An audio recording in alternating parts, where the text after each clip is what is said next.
열왕기하 23장 10절에서 14절 그리고 25절에서 26절의 말씀입니다. 함께 읽도록 하겠습니다. 왕이 또 흰놈의 아들 골짜기의 도벳을 더럽게 하여 어떤 사람도 모르게 드리기 위하여 자기의 자녀를 불로 지나가지 못하게 하고 또 유다 여러 왕이 태양을 위하여 드린 말들을 제하여 버렸으니 이 말들은 여호와의 성전으로 들어가는 곳의 근처 넷이 나란 멜렉의 집 곁에 있던 것이며 또 태양 수레를 불사르고 유다 여러 왕이 아하스 다락 지붕에 세운 제단들과 므낫세가 여호와의 성전 두 마당에 세운 제단들을 왕이 다 헐고 거기서 빻아내려서 그것들의 가루를 기드론 시내에 쏟아버리고 또 예루살렘 앞 멸망의 산 오른쪽에 세운 산당들을 왕이 더럽게 하였으니 이는 옛적에 이스라엘 왕 솔로몬이 시돈 사람의 가증한 아스타롯과 모압 사람의 가증한 그모스와 암몬 자손의 가증한 밀곰을 위하여 세웠던 것이며 왕이 또 석상을 깨트리며 아세라 목상을 찢고 사람의 해골로 그곳에 채웠더라. 요시야와 같이 마음을 다하며 뜻을 다하며 힘을 다하여 모세의 모든 율법을 따라 여호와께로 돌이킨 왕은 요시야 전에도 없었고 후에도 그와 같은 자가 없었더라. 그러나 여호와께서 유다를 향하여 내리신 그 크게 타오르는 진노를 돌이키지 아니하셨으니 이는 므낫세가 여호와를 경노하게 한 그 모든 경노 때문이라. 아멘. 네, 말씀을 들으시는 모든 성도님들에게 하나님의 은혜가 있기를 간절히 소망합니다. 이 남유다와 이 북이스라엘이 이 분열을 하고 이 남유다에는 이 아달랴를 포함해서 20명의 왕이 있었습니다. 이 20명의 모든 왕들이 모두 다 선한 길을 걸었던 것은 아니었습니다. 열왕기를 보면 선한 왕과 악한 왕을 구분할 때 이 두 명의 왕을 기준으로 구분짓습니다. 이 악한 왕은 여로보암이 기준이 됩니다. 그래서 여로보암의 길을 걸었다라고 표현합니다. 반대로 선한 왕들은 다윗이 기준이 됩니다. 그래서 다윗의 길을 걸었다 또는 다윗과 같았다라고 표현을 합니다. 그렇다면 이 다윗 위로 이 다윗과 같았다 또는 이 다윗의 길을 걸었다라고 평가되는 왕은 남유다에 몇이나 있을까요?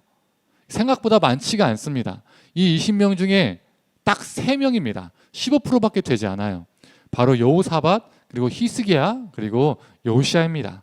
오늘 본문은 이 3명의 왕 중에서 바로 요시야에 대한 이야기입니다. 요시야가 왕이 되었을 때 시대적 상황은 그리 밝지가 않았습니다. 그 이유는 그의 할아버지 므낫세와 그의 아버지 아몬이 이 남유다를 다스렸을 때 이 남유다 땅에서 이 야훼 신앙, 이 여호와의 신앙이 탄압을 받았고 그 땅이 우상 숭배로 가득 찼기 때문입니다. 왕으로부터 온 나라가 해와 달과 별을 숭배하고 산당을 세우고 바알제단과 아사랴 목상 등을 만드는 등 이 우상 숭배에 빠져 있었습니다. 심지어 자신의 잘됨을 위해서라면 자기 자식까지도 불에 태워서 죽이는 이 이인신 제사도 드렸습니다. 성전은 어땠을까요? 이 성전에는요 이방 제단들에 많이 있었습니다. 이 성전을 우상 천지로 만든 거예요. 하나님의 백성이라고 말하지만 그들 가운데 하나님의 말씀은 사라졌고 잊혀졌습니다. 찾아보기 힘든 시대였죠. 이렇게 어두운 시대 속에서 그는 왕이 되었습니다. 그의 통치 18년에 성전을 수리했어요. 그 성전을 수리하는 과정에서 무엇을 발견했죠? 여호와의 율법책을 발견했습니다. 몇 달 전에도 이 요시야에 관해서 설교를 했었는데 이 율법책이 학자들은 신명기 말씀으로 추정한다라고 언급을 했었죠. 율법책이 발견되었다는 것은 무엇을 전제한다고 했었죠? 율법책이 이 남유다 땅에서 사라졌거나 부재했었다는 것을 전제한다라고 말했었습니다. 이 요시야의 할아버지 므낫세와 이 요시야의 아버지 아몬이 이 다스리던 시기에 야훼 신앙을 탄압했기 때문에 율법책이 사라졌던 것이죠. 그리고 시간이 흘러서 요시야 때에 율법책이 드디어 발견되었습니다. 서기관 사반이 율법책을 읽어서 요시야에게 큰 소리로 들려주었습니다. 이때 요시야의 반응이 어땠습니까? 이 말씀을 듣자마자 곧 자신의 옷을 찢었습니다.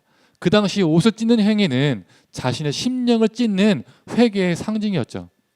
그리고 그는 자신만이 이 말씀을 듣는 것이 아니라 서기관들에게 명령해서 이 율법책의 말씀을 온 백성들에게 낭독하라라고 명령합니다.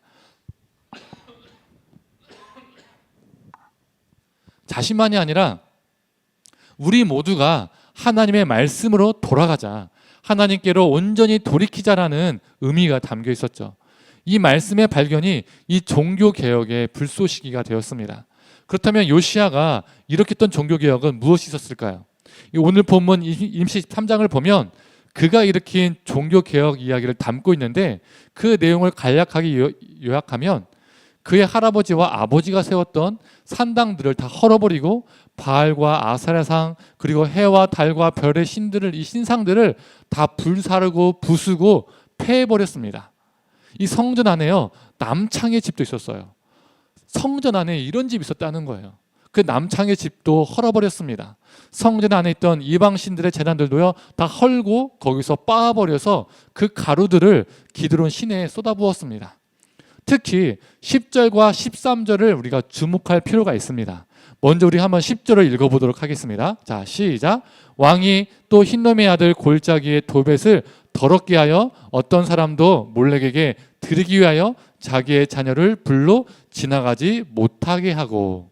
이게 무슨 말이냐면 그 당시에 사람들이 인신제사를 자기 자녀들 인신제사 드릴 때 어디서 드렸냐면 이 흰놈의 골짜기에서 인신제사를 드렸습니다. 여기에서 이 흰놈의 골짜기는요 히브리어로 게힌놈입니다. 이 게힌놈이라는 발음을 잘 기억해 주세요. 이 흰놈의 골짜기 게힌놈이라는 단어로부터 유래된 헬라어가 있는데 그 헬라어가 무엇이냐면 게헨나입니다. 게헨나. 그런데 이 게헨나라는 이 헬라어가 무슨 뜻이냐면 지옥불이에요. 지옥불. 마태복음 5장 22절을 보면 우리 한번 자막을 보세요. 한번 읽어보겠습니다.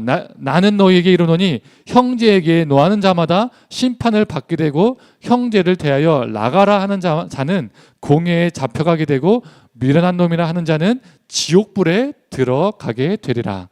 여기에서 사용된 지옥불이요 바로 헬라어 게헨나입니다. 게헨나. 이 흰놈의 골짜기, 이 게흰놈이라는 단어가 지옥불을 의미하는 게헨나의 어원이라는 사실이 우리에게 무엇을 말해주는 걸까요? 이곳에서 얼마나 수많은 사륙이 자행되었는지, 이곳이 얼마나 악의 온상지였는지를 말해줍니다. 자신들의 욕망을 위해서, 자기 자신들이 얻고 싶은 것을 위해서 자기 자식들을 불로 태우는 그 불이 사람들이 보기에 지옥불이었던 거예요. 그것은 그냥 골짜기가 아니라 인간의 욕망과 제약으로 가득 찬 지옥불이었던 겁니다. 그래서 사람들이 흰놈의 골짜기에서 피워지는 그 불을 보고 야, 저 불은 그냥 불이 아니라 지옥불이야, 지옥불, 이렇게 말했던 겁니다. 그래서 그 게흰놈이라는 흰놈의 골짜기라는 이름이 게헨나, 지옥불이라는 단어로 유래되었던 겁니다. 그런데 성도님들, 우리가 살아간 시대는 참 비슷합니다. 참 비슷해요. 그 당시에는 사람들이 해와 달과 별과 그리고 바알과 아세라를 숭배했다면 지금은요 돈과 같은 물질을, 명예와 권력을, 성공을 숭배합니다. 이처럼 이 땅에서도 수많은 우상들이 범람하죠. 이름만 다를 뿐이지 그 속성은 동일합니다. 우리의 탐욕의 투영이죠. 우리의 욕망과 탐욕을 위해서 수많은 우상들을 만들어내고 그 우상들을 믿습니다. 또 어떻습니까? 우리의 욕심과 욕망, 우리의 대리만족을 위해서 자녀들을 이 땅의 헛된 신들에게 바치는 경우가 있어요. 지난 5월에 삶아 먹다라는 제목으로 열왕기하 6장의 말씀에 설교를 했었죠. 부모가 자식을 삶아 먹어서 자신의 삶을 보존하려고 했었습니다. 그것처럼 이 시대에도 자녀의 삶으로 대리만족하고 자기의 삶을 살아가는 부모들이 있어요. 그 모든 부모의 행위가 자식을 삶아먹는 거라고 했잖아요. 그게 바로 하나님이 가증 여기시는 인신제사라고 말했습니다. 인신제사가 뭡니까? 내 자녀를 바쳐서라도 내가 원하는 것을 갖는 겁니다. 금오스나 몰렉 같은 특정한 신한테 내 자녀를 죽여서 바치는 것만이 인신제사가 아니라 나를 위해서 내 자녀를 삶아먹는 것, 나의 대리만족을 위해서 내 자녀를 공부하는 기계, 성공하는 기계, 성적의 기계로 만드는 것, 이게 바로 인신제사예요. 공부와 성적, 성공이라는 신들에게 내 자녀를 바치고 그걸 통해서 대리만족을 느끼고 내가 기쁨과 감사를 누리는 것, 이게 바로 게헨놈, 지옥불인 겁니다.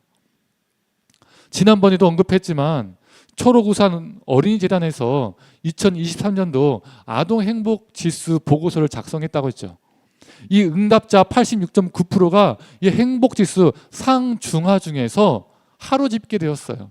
우리 자녀들의 90%가 자신들 삶이 행복하지 않다라고 응답했다는 겁니다. 우리나라가 부동의 청소년 자살 1위 국가잖아요. 자녀들이 전혀 행복하지 않아요. 이게 바로 지옥불인 겁니다. 다른 게 지옥불이 아니라 바로 이런 게 지옥불인 거예요. 예수 안 믿고 죽으면 가는 곳만이 지옥이 아니라 바로 이 땅을 우리가 지옥불로 만드는 거죠. 믿는 우리마저도 하나님의 이름으로 욕망을 채우면서 이 땅을 지옥불로 만들고 있는지도 모릅니다. 성도님들, 오늘 본문 13절을 한번 같이 읽어보도록 하겠습니다. 또 예루살렘 앞 멸망의 산 오른쪽에 세운 산당들을 왕이 더럽게 하였으니 이는 옛적에 이스라엘 왕 솔로몬이 시돈 사람의 가증한 아스타롯과 모압 사람의 가증한 그모스와 암몬 자손의 가증한 밀곰을 위하여 세웠던 것이며, 솔로몬 때부터 가증한 아스타롯과 가증한 그모스와 가증한 밀곰이라는 이 이반 신들을 섬기기 위해서 산당을 세웠다는 겁니다. 그 신들 섬겼는데 요시야가 그 산당을 다 제거했다라고 말하고 있습니다. 그런데 이 가증한 신들의 이 산당들이 어디에 있었다고 말하고 있죠? 멸망의 산에 있었다고 말합니다. 그렇다면 이 멸망의 산은 어떤 산을 말하는 걸까요? 이 멸망의 산은 히브리어로 하르 함마 쉐이트라는 단어예요. 하르 하마 쉐이트. 이 발음은요, 이 하르 함미 쉐하라는 단어와 비슷합니다. 그렇다면 이 자막을 보시면 아시겠지만 이 하르 함미 쉐하는요 어떤 뜻일까요? 기름의 산이란 뜻이에요. 기름의 산. 이 기름의 산 하면 떠오르는 산이 있지 않습니까? 어떤 산이죠? 감람산. 감람산. 예루살렘 성 바로 옆에는요 산이 있었는데 그 산에는 감람나무들이 빽빽하게 군락을 이루어서 그 산을 감람산이라고 했습니다. 그 감람나무의 다른 이름이 무엇입니까? 올리브나무예요. 올리브나무. 올리브유가 나오는 올리브나무입니다. 바로 그 감람산에서 솔로몬 때부터 대대로 수많은 산당을 세우고 그곳에서 우상을 섬겼어요. 그래서 그 감람산을 언어 유의적으로 발음이 비슷한 멸망의 산으로 표현한 겁니다. 그 당시에 올리브는요 고급 기름이었습니다. 특별한 기름이었어요. 그래서 제사와 종교 의식 가운데 사용되었고요, 제사장, 왕, 예언자들에게 기름을 부을 때 사용되었습니다. 특별한 기름이었다는 거죠. 그래서 이 감람나무와 이 올리브는요 이스라엘 백성들에게요 풍요, 축복을 상징했었습니다. 풍요와 축복을 상징하는 그 고급진 기름이 나오는 감람산에서 유다 백성들은 자신들의 풍요와 축복을 위해서 자신들의 그 고급진 윤택한 삶을 위해서 이방 상당을 세우고 이방 신들을 섬겼습니다. 그런데 그게 풍요와 축복이 아니라는 거예요. 고급지고 우아한 삶이 아니라는 거예요. 윤택한 삶이 아니라는 거예요. 멸망으로 가는 지름길이다라고 지금 말하고 있는 겁니다. 그 산은 올리브 기름이 풍부하게 나오는 기름진 산이 아니라 사람을 멸망케 하는 산이었습니다. 그래서 그 산에 있는 것들을 요시야가 어떻게 한 겁니까? 과격하게 표현하면 다 때려 부순 겁니다. 성도님들, 유다 백성들은 올리브 기름과 같은 기름진 윤택한 삶을 위해서 풍요와 축복을 위해서 수많은 우상들을 만들고 산당들을 세우고 그것들을 섬겼습니다. 우리들도 그들과 같을 수 있어요. 윤택한 삶을 위해서 풍요와 축복을 위해서 살아가는 거죠. 신앙을 빙자해서 그것들을 쫓고 붙잡는 겁니다. 하나님의 이름으로 우상을 만들고 그것들을 추구하는 거죠. 그런데 그게 진정한 풍요와 축복이 아닙니다. 그게 윤택한 삶이 아닙니다. 우리를 멸망케 하는 멸망의 산이 됩니다. 그런데요, 성도님들, 유다 백성들은 그 감람산에서 자신의 욕망을 채우며 우상을 섬겼지만 그 감람산에서 다른 모습을 보여준 분이 계십니다. 그 감람산에서 다른 모습을 보여주신 분이 누굽니까? 바로 우리 예수님이십니다. 우리 예수님께서 그 감람산에서 무엇을 하셨습니까? 십자가의 죽음을 앞두시고 감람산 겟세마네 동산에서 하나님께 기도를 드리셨죠. 나의 원대로 마시옵고 아버지의 원대로 하옵소서라고 기도했습니다. 우리 예수님은 자신의 원함, 자신의 욕망 그런 것을 추구하신 것이 아니라 자신의 뜻을 죽이시고 하나님의 원함, 하나님의 뜻을 따르는 처절한 기도, 땀방울이 핏방울이 되는 그 기도를 들으셨습니다. 예수님에게 그곳은 우상의 산, 멸망의 산이 아니라 하나님의 뜻을 따르는 산, 하나님의 뜻을 이루는 산이었습니다. 성도님들, 요시야가 감람산에 있었던 그 모든 것들을 부수어 버렸던 것처럼 우리도 우리 안에 헛된 우상들이 있다면 그 우상들을 제하여 버리고 부수어 버리고 우리 예수님처럼 하나님의 뜻을 따르고 하나님의 뜻을 이루며 살아가기를 간절히 원합니다. 그렇다면 성도님들, 이 요시야의 종교개혁의 근간에는 무엇이 있었을까요? 오늘 본문 23장을 보면 패하다, 불사르다, 빠타, 깨트리다 이런 뭔가 가격한 뭔가 좀 이렇게 센 느낌의 단어들이 계속 나옵니다. 총 합해서 11번이 나와요. 적지 않게 나옵니다. 이게 뭘 의미하는 걸까요? 요시야가 시행한 종교개혁은 그냥 가볍게 보여주기 시기에 행사가 아니었다는 겁니다. 과격할 정도로 처절한 종교개혁이었습니다. 그가 이렇게 과감하게 종교개혁을 시행하고 이룰 수 있었던 것은 자신의 용기, 자신의 의지, 자신의 힘도 아니었습니다. 바로 하나님의 말씀이었죠. 하나님의 말씀을 듣고 하나님의 말씀을 읽고 그 말씀 앞에서 자신의 심령을 찢었기 때문입니다. 우리 삶의 변화, 우리 삶의 참된 개혁은요, 우리의 용기, 우리의 의지, 우리의 힘으로 시작되는 것이 아닙니다. 하나님의 말씀으로부터 시작되는 거죠. 우리의 힘으로, 우리의 의지로 한다면요, 결국 그 한계에 부딪히게 됩니다. 성도님들, 살아있고 활력이 있어 좌우의 날선 어떤 검보다 예리한 하나님의 말씀 앞에 우리의 헛된 것들이 다 쪼개지고 부수어져서 요시야의 종교개혁이 우리 삶 가운데도 늘 일어나기를 간절히 소망합니다. 지금까지 언급했던 것처럼 그의 종교개혁은 과감했습니다.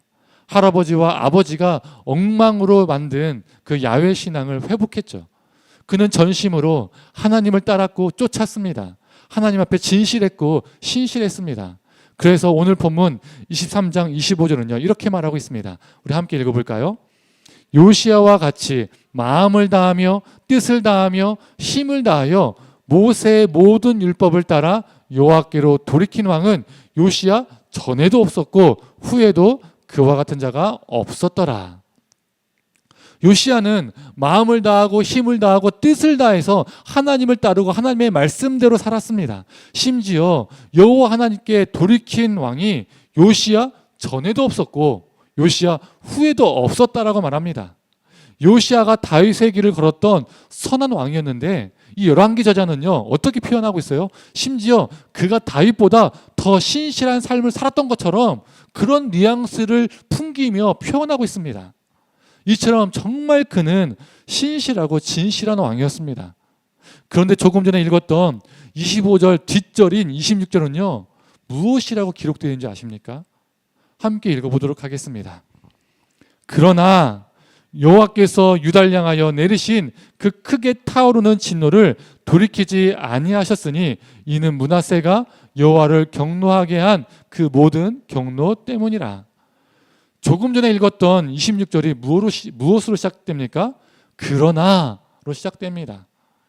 요시야가 하나님 앞에 마음을 다하고 뜻을 다하고 힘을 다하여 하나님 앞에 말씀에 순종했어도 아무리 신실하게 살았어도 그가 종교개혁을 일으켰어도 그러나 남유다의 멸망은요 멈추지 않았다는 겁니다. 그대로 진행이 되었어요. 그런데 성도님들 이렇게 우리가 생각해 볼 수 있지 않을까요? 요시야의 증조 할아버지인 히스기야도요 다윗의 길을 걸었던 선한 왕이었습니다. 종교개혁도 그도 일으켰어요. 그리고 자신이 하나님 앞에 교만했을 때 회개했습니다. 그 과정 속에서 하나님이 아수르의 공격으로부터 남유다를 구원해 주셨어요. 즉 나라가 멸망하는 것을요 막아주셨다는 겁니다. 북이스라엘을 비롯해서 주변 나라들이 이 아수르에 의해서 다 멸망할 때 하나님께서 이 남유다만 딱 살아남게 해주셨다는 거예요. 그런데 요시야 때는 그런 게 없어요. 히스기야처럼 요시야도요 하나님 앞에 종교개혁을 일으켰습니다. 신실했습니다. 요시야의 신실한 종교개혁과 신실한 그의 삶에 불구하고도 요시야는 전쟁에서 죽었고요. 유다는요 패망의 길로 갑니다. 하나님의 심판은요 그대로 진행이 돼요. 하나님은 요시야를 향해서 내가 너의 믿음과 삶을 보았고 내가 너무나 감격했어. 그러니 내가 내 뜻을 돌이켜서 너와 이 남유다를 지켜서 전쟁에서 죽지 않고 승승장구하게 해줄게. 바벨론으로부터 멸망하지 않게 해줄게. 아픈 데 있으면 히스기야처럼 고쳐줄게. 이런 말씀을 안 하세요. 전혀 없습니다. 히스기야는 전쟁에서도 살아남았고 죽을 병에서도 살아남았거든요. 그런데 요시야에게는요 이런 게 전혀 없어요. 그렇다면 사람인지라 이런 생각도 해볼 수 있지 않았을까요? 굳이 종교개혁을 일으킬 필요가 있었을까? 결과가 달라지지 않을 테니까요. 자신의 심령을 찢고 남유다 땅에 있는 수많은 우상 숭배를 척결하는 등의 종교개혁을 해도 하나님 앞에 신실하게 아무리 몸부림치며 살았어도 남유다의 멸망을 막을 수가 없으니까요. 결과는 달라지지 않으니까요. 어차피 내가 신실하게 살아도 망할 거 무의미하니까 그냥 막 살자 이렇게 생각할 수도 있지 않았을까요? 그런데 요시야는 그러지 않았다는 겁니다. 이 부분에서 요시야가 보여준 선택이 우리에게 신앙과 도전을 줍니다. 울림을 줘요. 내가 하나님 앞에 행한 선한 삶이, 선한 나의 모든 행위가 비록 보상을 받지 못할지라도 그것과 상관없이 하나님께 신실하게 순종하기로 결단한 것, 이게 우리가 본받을 점입니다. 우리는 하나님 앞에 무언가를 하면, 헌신하고 봉사하고 무언가를 하면 보상받고 싶은 심리가요 작동합니다. 이 보상 심리가요. 그 보상이요 큰 게 아닐지라도 뭐 사업이 잘 되고 자녀들이 잘 되고 뭐 이런 거 아닐지라도 내가 하나님 앞에 죽으라고 헌신했는데 내 사업이 망해봐요. 내 가정이 위태로워져 봐요. 나나 내 가족이 큰 병이 걸리고요. 내 삶 가운데 안 좋은 상황을 경험하게 되면요. 이런 어려움을 경험하게 되면 하나님이 원망스러울 수가 있어요.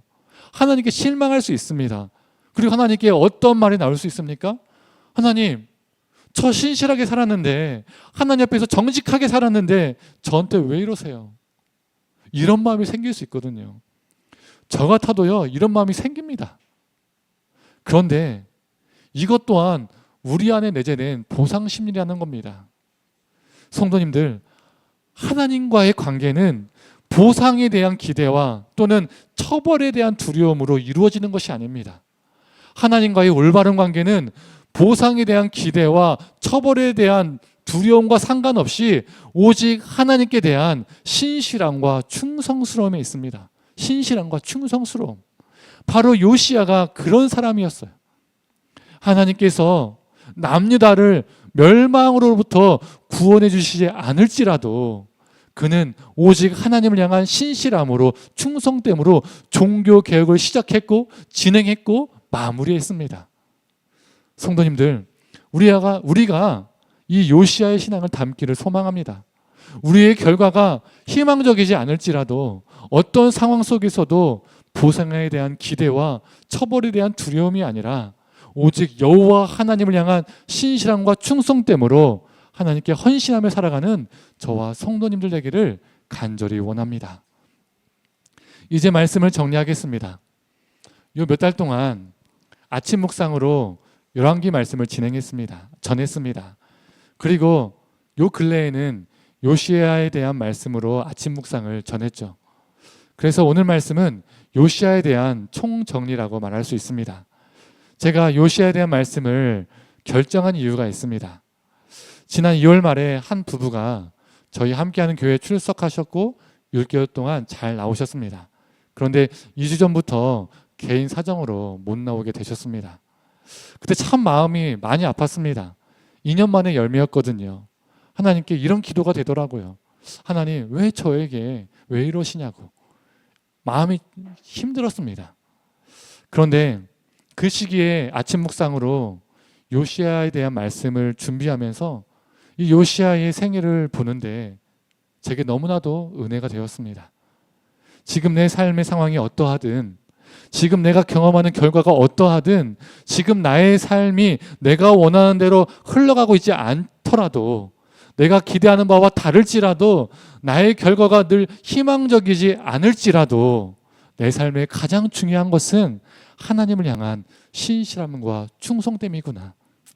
내가 욕망과 탐욕을 쫓아 사는 것이 아니라 신실함과 충성함으로 사는 것, 이게 하나님이 나에게 원하시는 삶이구나라는 생각이 들었습니다. 이 요시아의 생애가 제게 너무나도 은혜가 되었습니다. 성도님들, 우리 사람은 우리 삶을 천국 같은 삶, 파라다이스와 같은 삶, 풍요롭고 윤택한 삶으로 만들기 위해서 부단히 노력하며 삽니다. 하지만 알고 보면 우리 삶을 우리의 욕망과 욕심으로 가득 찬 지옥불로 만들고 있는지도 모르겠습니다. 하나님의 이름으로 수없이 우상을 만들고 섬기고 그것들을 쫓음으로 우리 삶을 멸망케 하는 멸망의 산으로 만들고 있는지도 모릅니다. 혹 우리 안에 멸망의 산, 지옥불과 같은 모습이 있다면 그것들을 폐하고 불사르고 빻아버리고 깨트려버리는 역사가 우리 안에 있기를 소망합니다. 우리 안에 날마다 새로워지는 종교개혁의 역사가 있기를 원합니다. 그리고 요시아처럼, 그리고 우리 예수님처럼 하나님을 향한 신실함으로 충성됨으로 살아가는 저와 성도님들 되기를 간절히 원합니다. 세상의 잣대와 결과가 아닌 우리의 신실한 삶과 충성된 삶을 보시고 우리 하나님이 영광 받으실 줄을 믿습니다. 이 시간 함께 찬양하고 기도하도록 하겠습니다.